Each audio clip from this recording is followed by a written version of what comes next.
Jenny threw her pizza crust back into the box. "I'm stuffed," she sighed as she leaned back against the bed. Dee looked at her strangely. "I wonder why," she said, mocking her slightly. "Hey, I didn't eat that much," Jenny shot back. "Yeah, not that much. For a walrus," laughed Dee. The girls laughed, and Jenny joined in, knowing Dee was not entirely wrong. They then spent the remainder of the evening laughing and chatting, looking at stupid memes on their phones, up until the point where Dee's mother stuck her head in and told the girls she was going to bed, and to keep the noise down if they could. They all nodded and smiled, and bid her good night. Dee then dimmed the lights and asked them if they wanted to play a game. Ava said she didn't care for it, and would prefer to go to sleep, but she was soon persuaded by the others, who convinced her it was still too early to do so. "Okay, well, what are we going to play?" she asked. "Bloody Mary," she replied, in a low voice that didn't sound like Dee at all. The girls looked at each other. "What?" "Bloody Mary," she whispered. "What's Bloody Mary?" one of the girls asked. "Bloody Mary is an old legend, to which there may be no truth at all. But I want to find out if it is real." "What do we have to do?" asked Jenny. "Well, the legend goes that if you stare into a dark mirror and chant Bloody Mary 3 times, she may appear before your eyes. Sometimes she's nice, and sometimes she's a corpse, covered in blood." "Why would we want to do that?" said Ava. Jenny disagreed. "Sounds exciting. Let's do it."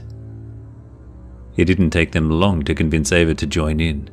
In fact, they even convinced her to go first. Ava went into Dee's bathroom and shut the door. The main light was out, and the only light in the room came from Dee's electric toothbrush, which was charging on the bench. Ava stood in front of the mirror and stared deep into her own eyes. She then chanted Bloody Mary 3 times. Nothing, not a thing appeared before her. And just as she was convinced this was nothing more than a complete myth, she stared even deeper into her eyes, almost into her own soul, and felt a cold hand grab the back of her neck. She shrieked in fright and burst back into the light where the other girls were waiting. "What happened?" asked Jenny. "Did you see her?" Dee wanted to know. "No, there was nothing.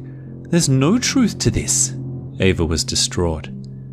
"Then why did you freak out?" Jenny was confused. "It was just, at the end, I got a horrible chill. I wasn't ready for that. It felt like someone was trying to grab me." "What?" The girls stared at her in stunned silence, and then looked at each other, and then burst out laughing. "Now I have to try this," said Jenny. "No, don't," said Ava. "I really think there's something in there." "You're just being paranoid because you had a small fright. Forget about it." Dee was doing little to comfort her. "No, don't go in there. If you do, I'm going home."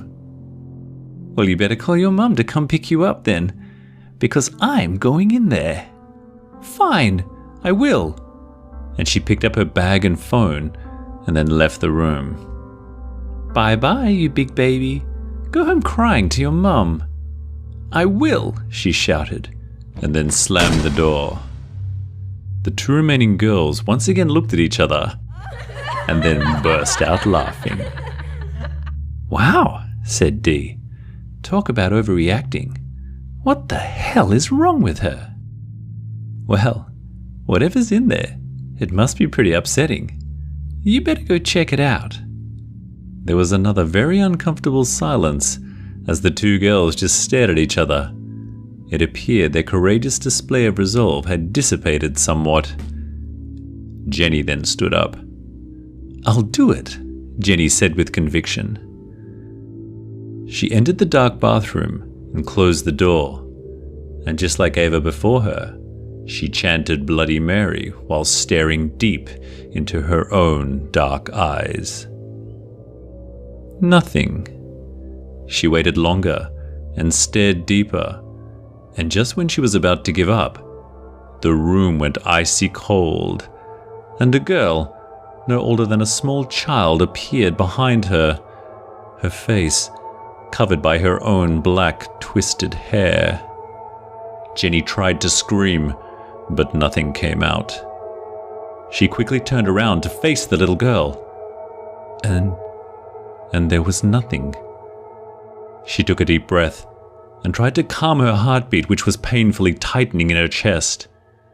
She then turned to exit the bathroom, but as she did so, she looked back into the mirror and saw Bloody Mary standing before her, her clammy hands reaching out, her dead eyes looking deeply into hers, and her teeth, her blood-covered teeth, grinning. She couldn't move. She wanted to cry out, but she couldn't. She wanted to go home, but she couldn't.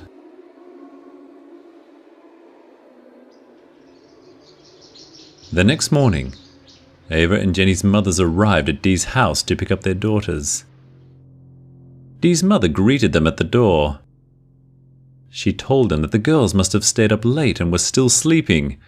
She hadn't heard a peep out of them all morning. They went upstairs, and Dee's mother knocked on the door. There was no answer. She called out. There was still no answer. She then slowly opened the door and was hit by the stench of the stale air smacking at her lungs. In the shadows, she could see the silhouette of a girl's head, so she called out, "Girls, are you awake?" Still, there was no answer. She went to flick the light on as she said, "Jenny and Ava's mothers are here to..." She reeled back when she realized what she was looking at. Her shock further increased by the reflex gasp of iron-rich acrid air burning deep down into her lungs. Two bodies with dozens, or maybe hundreds of stab wounds, lay motionless in a huge pool of blood, blankets, and pillows. The women screamed and began to cry out for their daughters as they took in the horrific sight before them. Then the door to the bathroom slowly creaked open, and out of the shadows walked a blood-drenched Ava, her eyes lifeless and unblinking. "Ava!" her mother screamed out. "What's happened? What's happened here?" "Bloody Mary, Mother," she replied, in a voice as calm and soft as could be. "Bloody Mary came to visit." The three mothers held each other and stared at her in shock and disbelief. "Who?" one of them asked. "Bloody Mary," she replied, as a wicked smile with blood-stained teeth grew across her pale, grey face. The door then slammed shut, and the mothers were trapped in the darkness with Bloody Mary.